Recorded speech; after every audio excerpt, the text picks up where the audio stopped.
El abogado Hugo Aguilar Ortiz será el nuevo presidente de la Suprema Corte de Justicia de la Nación. Él no usará toga, vestirá de manera elegante luciendo atuendos representativos de los pueblos originarios de donde es digno representante y a quien elegimos mediante el voto popular. Él es de origen mixteco, oaxaqueño. Hugo Aguilar Ortiz, conocido por su defensa de los derechos indígenas, ha generado controversia al anunciar que usará atuendos tradicionales mixtecos en la Suprema Corte. Estos incluyen el xicuendie, una túnica ceremonial, y el cuchi, un sombrero de palma, ambos con significados culturales profundos. Algunos argumentan que estos símbolos podrían politizar la Corte, mientras que otros celebran la visibilidad de la cultura indígena en los aposentos de la Justicia Nacional. El ministro que no usará toga marca historia y abre esperanza para las comunidades que durante años han sido invisibilizadas y olvidadas por gobiernos corruptos y que solo hacían justicia al que más dinero tenía. Ahora más que nunca, llega un cambio profundo a la Suprema Corte de Justicia de la Nación, dejando en la calle a aquellos que por muchos años estuvieron sirviéndose del pueblo y burlándose de los pueblos y comunidades indígenas. Todos estos cambios lo ha logrado el presidente Andrés Manuel López Obrador, quien junto con su pueblo logran poner en la calle a toda esa bola de ministros, jueces y magistrados corruptos que nunca hacían justicia, aún teniendo altos grados de estudios. Desde una comunidad rural del pueblo de Guerrero, el nuevo presidente de la Corte, Hugo Aguilar, da un magistral discurso que pone en jaque a los que se sentían intocables y dueños de México.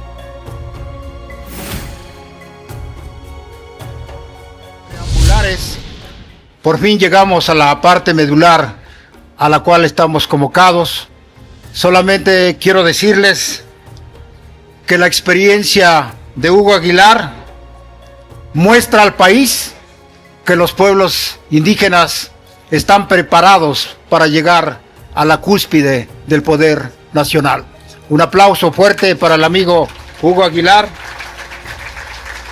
A partir de esta fecha, el ministro Hugo Aguilar se convierte en una fuente de inspiración para la juventud y para las nuevas generaciones de hombres y mujeres que ocuparán la responsabilidad del Estado Nacional de acuerdo a las circunstancias que merece nuestro país.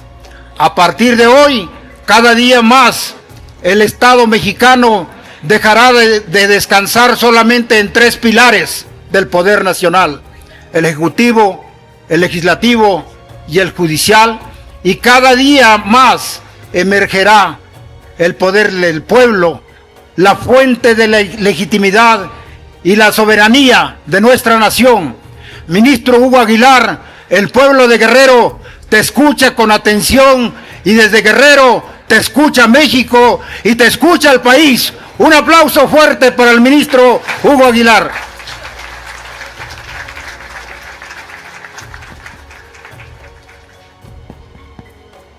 Bueno, kutabyonyeni no takamani nyani kwa tata nana ha hakuni takama nyu kano ha kashinanio nyu Guerrero. Dakwatavisa no takama tata nana ha kanete tiño nube kanu ya ha kasate tutatuni ma. Suni dakwatavisa no takamani ha ni gandasutu ni vidna na ba kundatuo sikitu kanu hakoku takama nyundabiyo. Suni siki yaha ku ki kanu haku takama nyuko yo. Muy buenas tardes, hermanas y hermanos que están aquí reunidos. Les acabo de dar un saludo en la lengua mixteca del estado de Oaxaca, en la Mixteca Alta de Oaxaca. Y de igual manera acabo de saludar y agradecer a los integrantes del Presidium, a los tres poderes del estado de Guerrero que están aquí reunidos para este importante momento. Quiero agradecer al presidente de la Junta de Coordinación Política la invitación que me hizo para acudir a esta conferencia, al presidente de la mesa directiva, a la representación del Poder Judicial del Estado de Guerrero, a la representación de todo el pueblo de Guerrero, personificado en los diputados y diputadas que están aquí presentes, a los magistrados y magistradas electos, pues permítanme felicitarles por el esfuerzo que hicieron, pero también dejarles la tarea y la encomienda de cumplir la palabra empeñada y el respaldo que tuvimos en el pasado proceso electoral. De igual manera, saludo a los presidentes, presidentas municipales que han acudido el día de hoy y a todas y todos, hermanos y hermanas que están aquí presentes. Agradezco a todos su asistencia.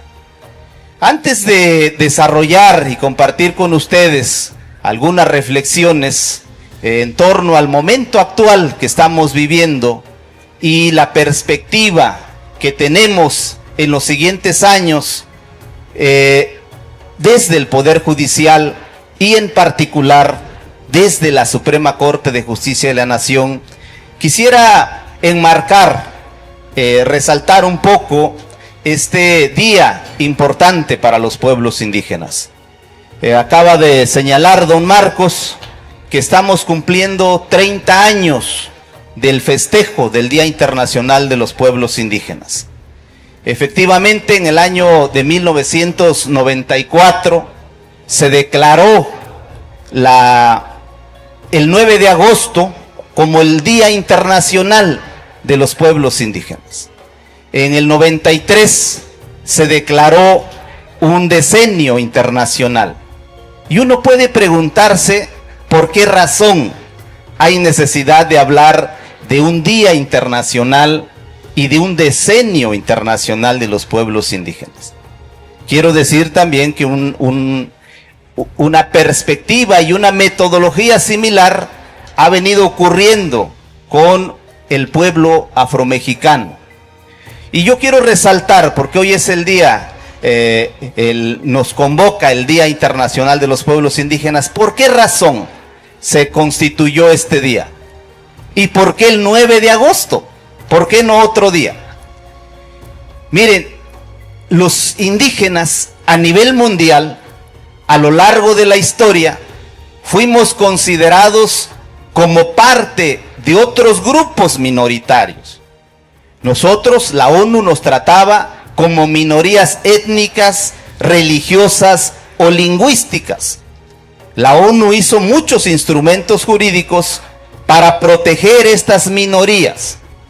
Normalmente en todo el mundo, y México no es la excepción, quienes formamos parte de minorías vivimos condiciones de discriminación, de exclusión, de racismo y de clasismo.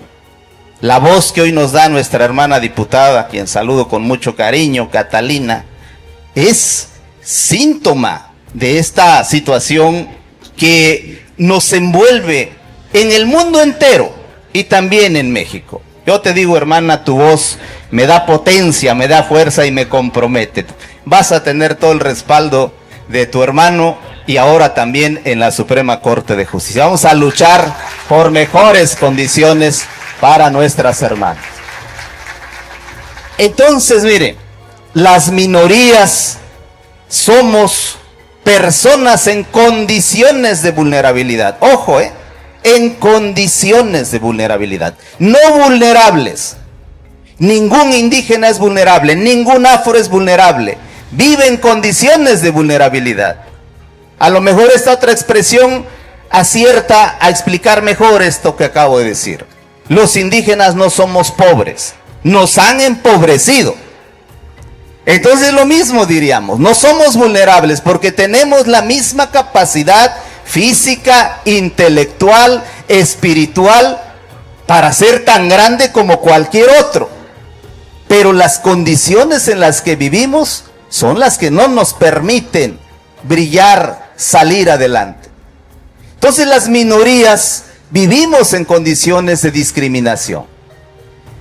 El problema era que nos habían colocado a todos en el mismo costal. Todos son minorías. Y un 9 de agosto del año 1982 se instaló un grupo de trabajo en la ONU, porque hubo un experto que dijo, es que los indígenas, aun cuando están en el costal de las minorías, ellos son originarios de sus tierras. Tienen una identidad que no han perdido, ni lo quieren abandonar, ni lo van a abandonar. Y tienen formas de organización específicas, concretas, que parece ser que ahí hay un fenómeno especial y que ameritan derechos especializados. Y entonces un 9 de agosto de 1982 nos sacaron del costal a los indígenas. Y la ONU ordenó hacer un estudio que se llamó Estudio sobre la discriminación o la situación de la discriminación en la que viven los indígenas. Quien tenga interés en profundizar en esto se llama Documento Martínez Cobo, porque el señor que hizo este documento era un experto de Cuba y a él le encomendaron hacer este estudio, Martínez Cobo, pero realmente quien hizo el documento es un guatemalteco, se llama Augusto Willemsen. En las redes van a encontrar el documento como Documento Martínez Cobo. ¿Y qué dijo este estudio? Confirmó la hipótesis inicial. No se puede decir que los indígenas llegaron a las tierras que ocupan. No se puede dar por sentado que las constituciones de un plumazo digan todo esto es territorio nacional. ¿Y los indígenas? No se puede dar por sentado que son sociedades desorganizadas, sin futuro, sin orientación, lo que los abogados llamamos sin institucionalidad. Y el estudio termina diciendo, aquí debemos de crear un conjunto de derechos para este sector de la población en el mundo que requiere derechos específicos. Así como las mujeres plantean con toda razón derechos específicos, porque cualquiera diría, bajo el principio de igualdad, todos somos iguales ante la ley, hombres, mujeres, indígenas, afros, etc. Sí, pero ese principio de igualdad tiende a ser formal. En la vida real no es cierto que seamos iguales hombres y mujeres, o indígenas y no indígenas, o niños con adultos, no es cierto. Entonces aquí comenzó un giro en el pensamiento jurídico a nivel mundial.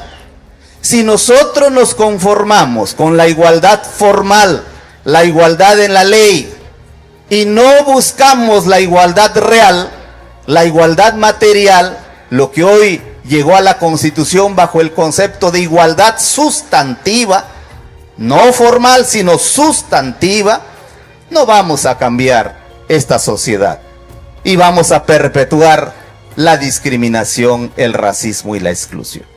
Y ahí fue la génesis de lo que hoy conocemos como derechos indígenas. Hoy los abogados, esto es una invitación para los que acaban de ser electos, tenemos una gran tarea: profundizar el marco conceptual jurídico para atender este sector de la población. Del mismo modo que hay que profundizar para atender mujeres, niños, campesinos, del mismo modo que debemos de hacer para proteger medio ambiente. Hay nuevo marco jurídico conceptual. Los indígenas hemos desarrollado bastante y por fortuna en el año 2019 también los afromexicanos llegaron a la Constitución y se está consolidando un concepto o muchos conceptos jurídicos para acuerpar estos pueblos. Entonces yo quiero dejar esto porque que dije nada más voy a contextualizar el 9 de agosto, lo quiero dejar sentado. Miren, hoy tenemos el mandato constitucional de hacer justicia, no una justicia igual que la que venía antes, una justicia con pertinencia cultural o una justicia pluricultural, con un enfoque intercultural. A ver si me da tiempo, lanzo algunas ideas de lo que esto implica para que ustedes tengan la confianza que no vamos a llegar a inventarnos a la Corte. Sabemos cómo vamos a hacer la nueva justicia que el pueblo de México necesita. No vamos a llegar a inventar. Entonces, en los años que vienen, va a haber un desarrollo teórico propio, mexicano, guerrerense, oaxaqueño, michoacano. Ya no vamos a traer instituciones de fuera y luego aquí las comenzamos a parchear y le pedimos a nuestro diputado, cámbiale aquí, muévele ahí. No, nosotros trajimos un sistema jurídico y a 200 años todavía lo andamos parchando.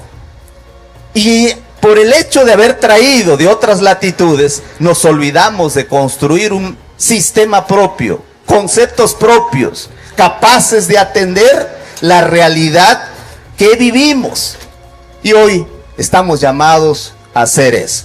Entonces, este es el origen de el 9 de agosto, de la declaratoria del Día Internacional de los Pueblos Indígenas. Debo decirles que habemos indígenas en todo el mundo, con diferentes circunstancias, con diferentes modos de vida, y tenemos cada vez más derechos específicos. Ahora, quiero decirles a todos, hermanos y hermanas, y a ver si coinciden con esta opinión mía, a pesar que se mantienen las condiciones de discriminación en muchos lugares, a pesar de que estamos todavía en condiciones de pobreza, de marginación. O sea, ustedes nada más salen de aquí de Chilpancingo, recorren 1 hora y van a encontrar comunidades que el sistema los abandonó siglos. Y hoy comenzamos a poner las bases jurídicas para cambiar esa situación. Entonces, para mí, lo platicaba ahorita con mi hermano Pánfilo, los indígenas este año sí tenemos algo que festejar. Todavía no podemos decir ya logramos todo, pero tenemos algo que festejar. Y lo quiero señalar. Primera cuestión que debemos festejar es la reforma constitucional. Y sobre todo una cosa que lo quiero señalar acá. El reconocimiento constitucional, que también quedó aquí en Guerrero, de las comunidades y pueblos como sujetos de derecho público. A lo mejor los que son abogados van a decir, ¿y eso qué es? Y con justa razón. Voy a hacer un ejemplo trayendo un dato de la historia para comprender este paso trascendental que acabamos de dar. Cuando llegaron los españoles aquí a México, dijeron que los indígenas no teníamos alma. Y bajo esa figura no nos dieron estatus jurídico. El indígena sin alma no era persona, era como un animal o como un objeto. Y por eso ellos dijeron nuestras tierras no eran nuestras tierras y se consideraban tierras de la realeza y le daban al conquistador un papel que le acreditaba las tierras, porque aquí eran tierras baldías, tierras sin dueño. ¿Por qué? Porque el que vivía aquí no tenía alma. Toda la corona española, hasta finales, fue cuando medianamente un debate histórico, que no voy a recordarlo aquí, se dijo, es que eso es falso, es una premisa falsa. Si es una persona, tiene la figura humana, tiene los derechos que cualquier persona. Es una falsedad eso de que no tenga alma. Pues una cosa similar se vivió en casi 200 años de la vida de este país.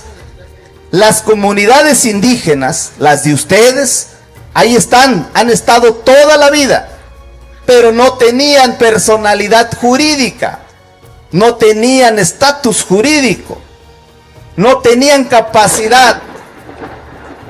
Han escuchado esta frase que dicen, somos comunidades de hecho, no somos comunidades de derecho.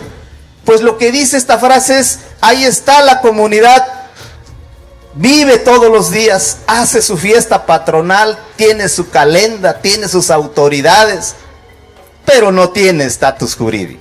Es una comunidad de hecho, porque ningún papel jurídico le reconoce estatus a esa comunidad. Entonces, en 200 años se crearon municipios, se crearon las entidades federativas, ellos tienen personalidad, pero la comunidad a pesar que ahí estaba, no tenía estatus jurídico. Miren el absurdo al que llegamos. Según nuestro sistema jurídico, si dos o más personas, aquí por ejemplo con mi estimado presidente, si decidimos crear una asociación civil, vamos ante un notario, nos constituimos, él y yo ya podríamos recibir dinero público, porque somos una AC y tenemos personalidad jurídica.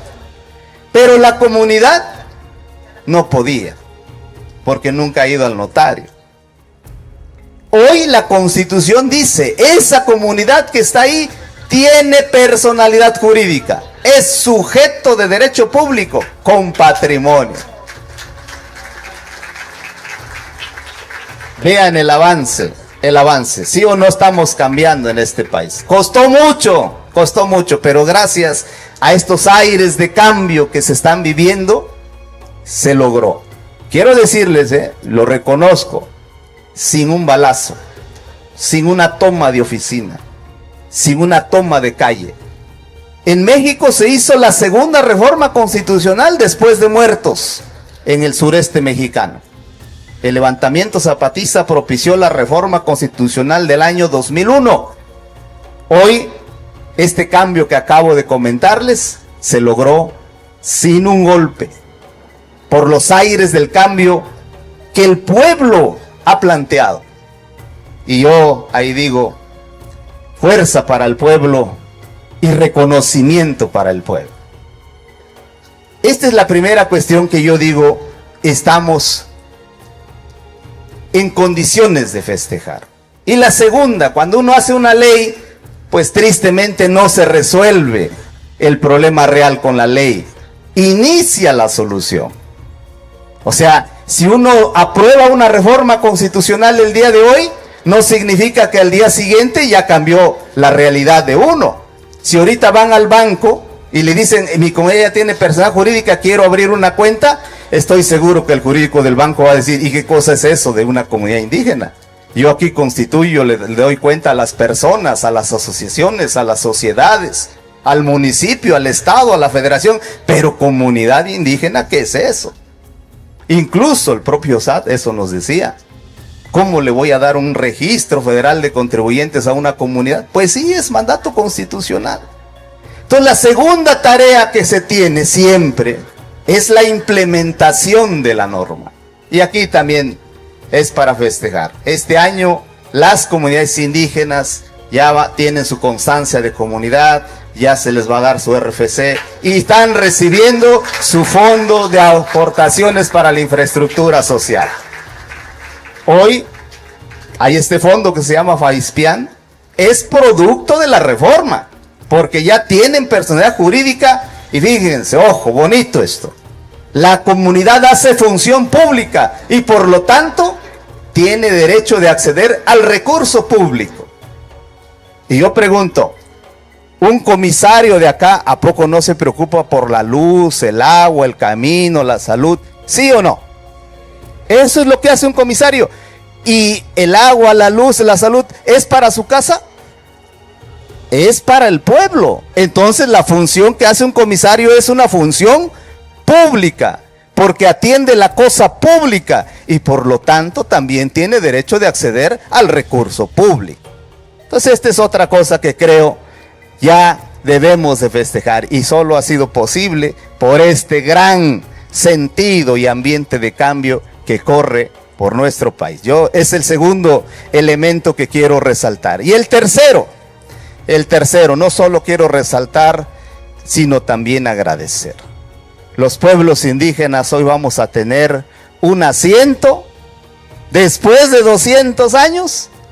Bueno, 167, porque después de Juárez estuvo ahí en 1958, 57, 58. Después de 167 o 168 años, los pueblos vamos a tener un lugar en la Suprema Corte de Justicia de la Nación.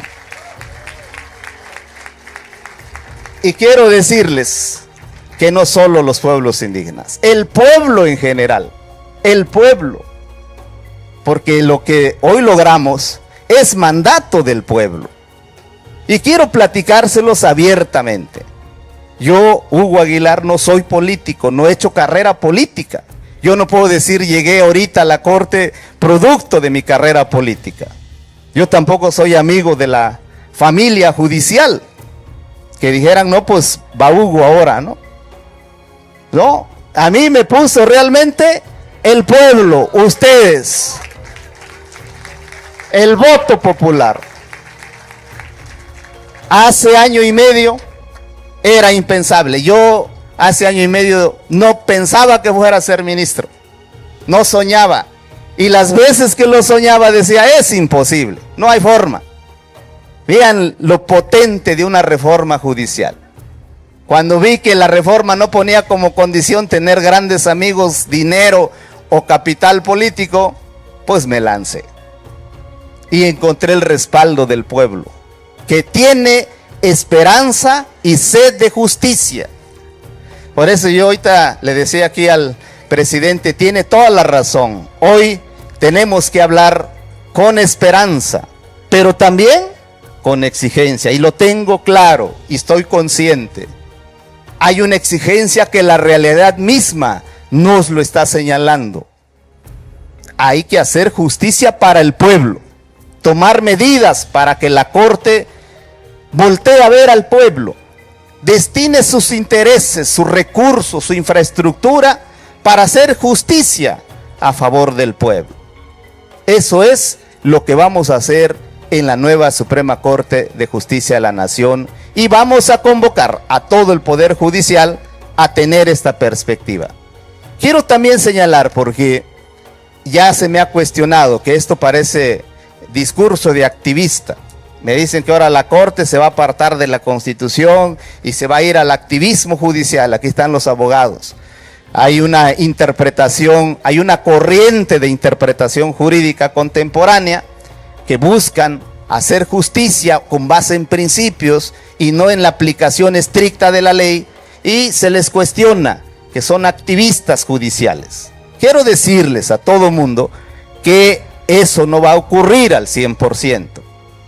Los empresarios, los inversionistas, los de arriba, van a seguir teniendo certeza jurídica. La Corte también los va a atender. No quiere decir que hoy la Corte, pues así como nos cerraron la puerta a nosotros, ahora la cerramos hacia arriba y solo vamos a atender abajo. No, también vamos a atender a todo aquel que haga actos jurídicos, contratos jurídicos, negocios en nuestro país. Son bienvenidos y deben tener la certeza que vamos a trabajar aplicando la Constitución y la ley. Pero eso sí, una mayor cantidad de recursos, de tiempo y de esfuerzo va a ser para enfocarnos a la justicia de abajo, a la justicia del pueblo, a los que no habían tenido la oportunidad por un formalismo, por falta de dinero para pagar un buen abogado, por no tener el respaldo de un despacho jurídico, pues se les negaba la ley. Esta frase de que en México la justicia es un privilegio y no un derecho, es cierto, no es frase demagógica, es cierto, y vamos a reducir al máximo y vamos a garantizar al máximo los derechos de todos y de todas. Entonces, pues yo creo que esto hay que festejarlo, hay que señalarlo, hay que decir que hemos logrado un paso adelante. Yo lo digo abiertamente porque sé que los que estamos aquí en la mesa somos productos de la voluntad del pueblo, todos. Esa es la novedad, esa es la novedad. Entonces vamos a festejarlo, a impulsarlo con mucha fuerza. Quiero decirles también que nuestro artículo 2 constitucional, la reforma reciente, no solo trae el tema de la personalidad jurídica, sino trae muchos otros temas que en el transcurso de los años se tiene que ir decantando, se tiene que ir precisando.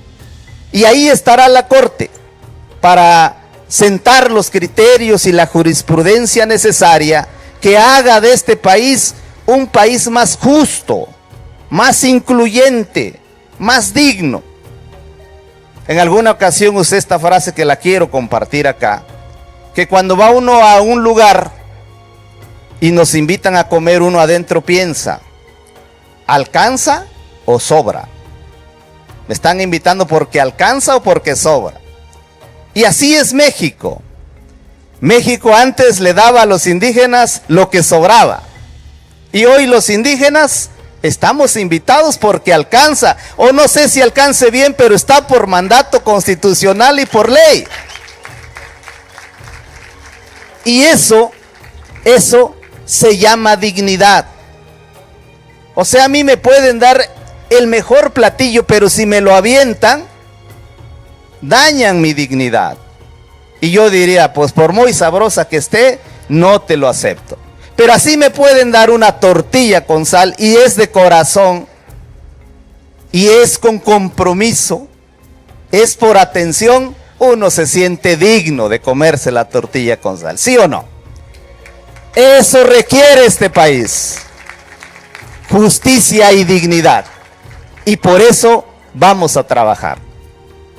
Yo quiero cerrar, no, creo que ya me extendí demasiado. Otro día yo espero venir a platicar aquí con mayor profundidad los temas jurídicos, porque miren, yo veo aquí a sus diputados con muchísima fuerza, muchísimo ímpetu y apertura a escuchar y a construir el marco jurídico. Recuerden, hace un rato les decía, hacer normas es apenas el primer paso para transformar la sociedad. Luego viene la implementación, luego viene el diseño institucional, viene el diseño de política pública. Si estamos comprometidos en cambiar realmente este país, eso tenemos que hacer. Y estoy seguro que aquí hay voluntad política de sobra para ir caminando. Yo quiero finalmente dejarles una invitación. El día 1 de septiembre vamos a abrir las puertas de la Corte. Hoy la puerta principal de la Corte está cerrada. Todo el que entra a la Corte entra por la puerta de atrás, por temor a las movilizaciones y a las protestas. Hoy la vamos a abrir, aunque haya protesta, aunque haya movilización. Y quiero invitarlos a que me acompañen el día 1 de septiembre a la toma de posesión. Vamos a hacer una toma de la Corte por el pueblo. Vamos a tomar la Corte por el pueblo, en el mejor sentido, en el mejor sentido, que el pueblo vuelva a entrar a la Suprema Corte, y de ahí vamos a caminar con los cambios profundos que vamos a hacer para cambiar el sentido, la perspectiva de justicia. Me hago cargo de encabezar estos esfuerzos.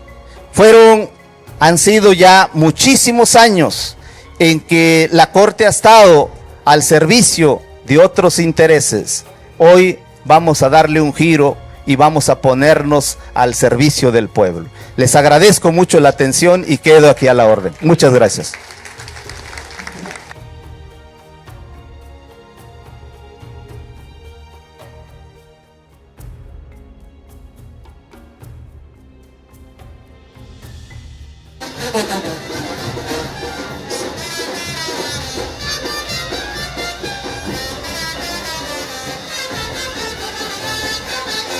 Aplauso fuerte para el ministro, por favor, aplauso fuerte. El ministro Hugo Aguilar ha reiterado en muchas ocasiones que será un ministro caminante. Esta no es la primera ni la única vez que vendrá a Chilpancingo ni a Guerrero. Gracias, ministro, estoy seguro que el 1 de septiembre Guerrero estará contigo. Y así como tú abrirás las puertas de la Corte en la Ciudad de México, yo soy el menos indicado, pero estoy seguro que las puertas de Guerrero estarán abiertas para el ministro Hugo Aguilar. A continuación, Fernanda Cabrera les hará la indicación que continúa. Bueno, pues ahí está esta ponencia, muchísimas gracias, una ponencia magistral, la reforma constitucional indígena y afromexicana y el nuevo Poder Judicial en México, a cargo del licenciado Hugo Aguilar Ortiz, ministro presidente electo de la Suprema Corte de Justicia de la Nación. Vamos a... Sí, adelante, por favor.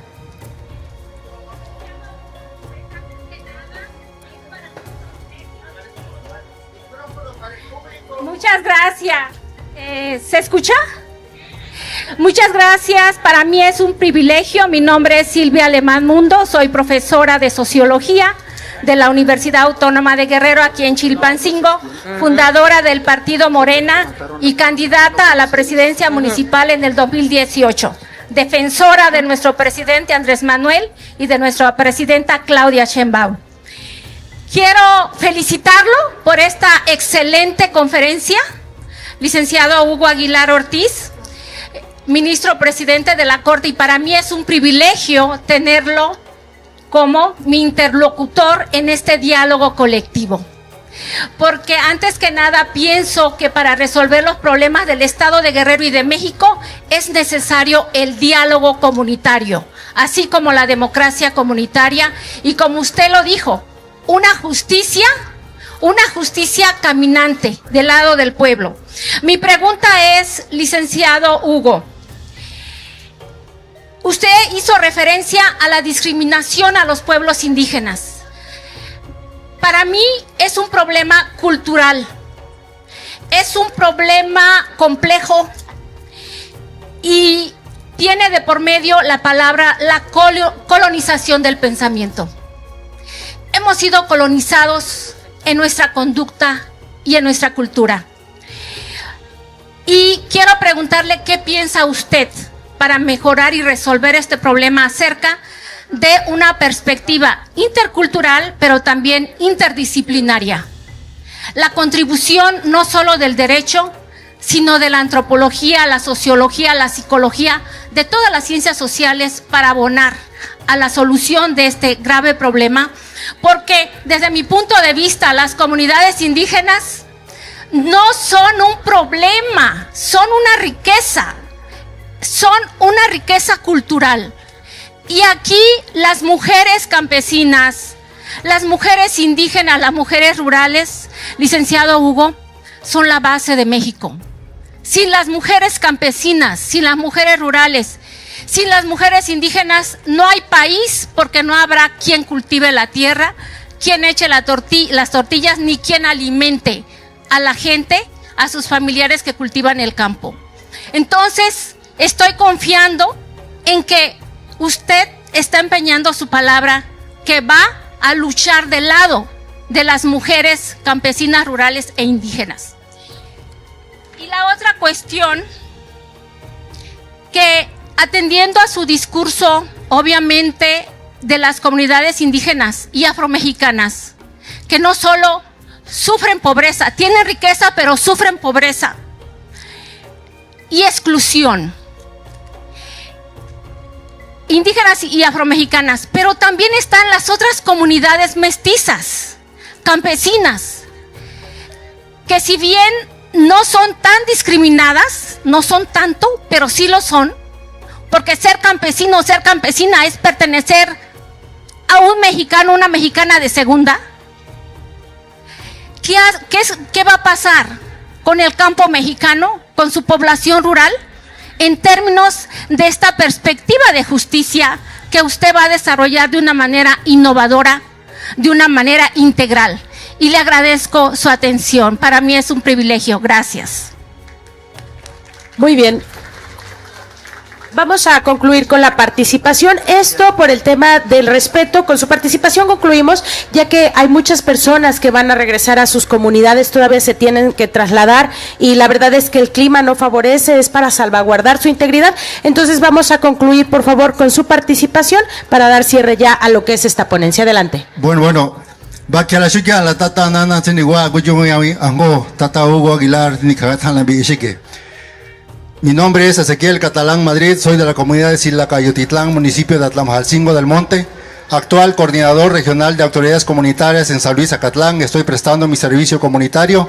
Quiero agradecer antes que nada al licenciado Hugo Aguilar Ortiz por acercarse de nueva cuenta al pueblo. Lo vimos caminar con el pueblo en su campaña, en su recorrido en los pueblos de la montaña. Hoy nuevamente está aquí y esto habla muy bien del licenciado y habla de que va a estar cerca del pueblo y va a caminar junto con nosotros. Le pido encarecidamente, no le quite la vista al pueblo de Guerrero. Necesitamos de usted Hay mucha injusticia aún, hace falta combatir la discriminación, la pobreza, hay falta de combatir la pobreza, la injusticia que viven los pueblos indígenas y afromexicanos todavía es abismal. Pedimos de manera muy respetuosa, no le quite la vista a este pueblo de Guerrero que confía plenamente en usted. Muchas gracias por venir otra vez a dar la vuelta al estado de Guerrero. Estamos siempre con el brazo abierto a recibirlo como merece. Y no se olvide de la policía comunitaria que día a día está haciendo el esfuerzo por resguardar sus pueblos y hacer lo posible para que esos lugares en donde corresponde la policía comunitaria vivamos en paz. Quiero aprovechar también para entregarle un documento que en su momento, cuando usted se presentó en la cortina del municipio de Ñusabi, le hicimos una petición y quisiera entregárselo de manera personal. Muchas gracias. Muy bien, bueno, pues vamos va a hacer un comentario. Pues solo para no dejar las intervenciones, las preguntas, gracias hermano, ahorita te firmo. Primero decirles, miren, hace un rato que me informaba, me ponía al tanto aquí nuestro presidente de la Junta de Coordinación Política, que hace 62 años, o 63 años, creo que en 1963, vino aquí un ministro presidente. Pues yo aquí dejo el compromiso, no va a pasar otros 60 años, aquí nos vamos a seguir viendo. Y miren, esta pregunta sobre la discriminación nos debe llamar a todos. No se va a resolver por decreto, es un fenómeno muy generalizado y requerimos atención integral. Pero yo soy optimista, ahí vamos, ahí la llevamos. El solo hecho que esté un ministro presidente de los pueblos indígenas va a implicar un avance. Hoy en las redes se vinieron las andanadas, que si soy indígena no sé, no voy a poder conducir. Casi me dicen que no voy a poder ni hablar.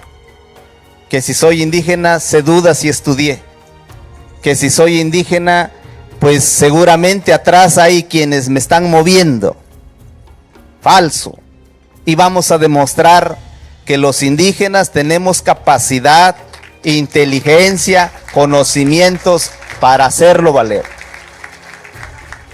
Y esto va a ayudar a que se resignifique lo indígena. Yo por eso planteé, a la corte voy a llevar mis bordados, voy a llevar el bordado de ustedes.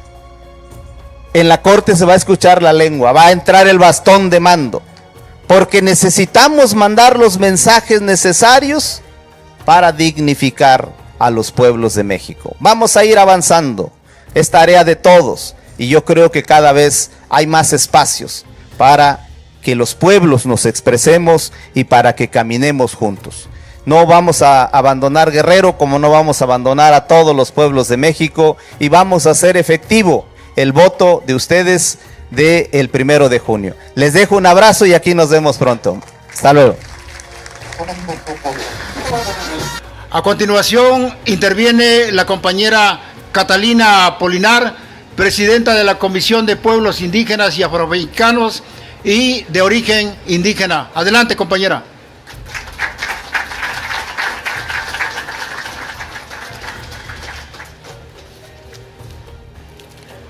Wakela shugya shabuani goani washa nyama bokoambi ishugodina gooña ho na Chilpancingogi.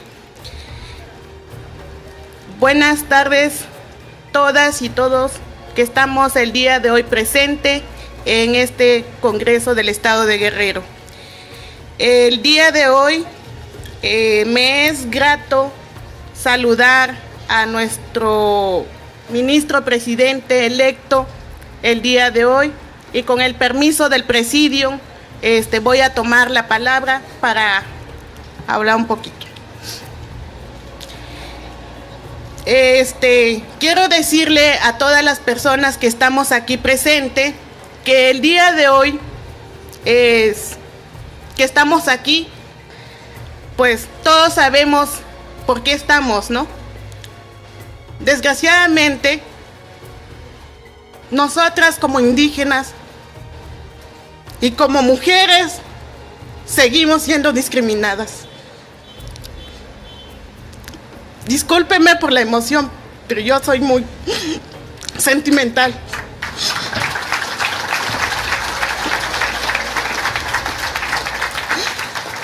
A veces no lloro por mí, lloro por esas mujeres que están en la montaña, porque yo vengo de la montaña. Y no es posible que siempre nos hagan, nos invisibilicen porque no sabemos hablar bien el español. O porque no sabemos dirigir un trabajo. Y quiero decirle aquí, nuestro presidente ministro, con mucho respeto, yo le he seguido y también he visto cómo él sufre violencia, cómo él sufre discriminación por ser indígena. Y le he seguido en sus redes y he visto que sí, seguimos sufriendo a pesar de la reforma que ya tenemos en nuestra Constitución. Imagínense ustedes, amigos indígenas, si nosotros los que estamos aquí sufrimos violencia, sufrimos discriminación, imagínense los que están allá afuera. Es indignante todo eso, y lo peor de todo es que somos los mismos indígenas que hacemos esto. No sé yo cómo hacer como diputada indígena o como presidenta de la comisión para erradicar todo lo que estamos viviendo. Y de verdad me indigna y me preocupa y no sé ni por dónde empezar. Pero a veces me pongo a pensar en esas mujeres. Apenas vi un video en el Facebook donde dice una señora: por el simple hecho de llevar mi anáhuac mixteca, un médico no me atiende. Una persona de dependencia no me atiende. O porque no entiendo bien el español, no me atienden. Y hoy yo estoy segura que yo voy a lograr, y le pido apoyo a nuestro presidente ministro, porque yo también he trabajado y también en conjunto con nuestras hermanas y hermanos indígenas. Por eso estamos aquí ahorita. Y por eso también nuestro presidente ya va a recibir su protesta también el 1 de septiembre. Y eso me da mucho gusto, porque sea una indígena que ocupe ese lugar. Y de verdad me siento muy orgullosa de estar aquí al lado de nuestro presidente ministro. No tengo muchas palabras que decir más que la realidad que estamos viviendo. No tengo muchas cosas que quiero decirle, muchas cosas, pero que no es de lo que uno siente en el corazón, de lo que uno no vive. ¿Para qué hablar de esas cosas cuando no es así? Y cuando lo que vivimos lo cerramos en nuestro corazón. Y quiero decirles, paisanos, paisanas que están aquí, y nuestro presidente y nuestros compañeros que están acá, yo siempre respaldo el trabajo de una persona que realmente hace un trabajo que defienda los derechos, que defienda a nuestros indígenas y que defienda todo lo mal que se ha hecho en nuestro estado y en nuestro querido México. Muchas gracias.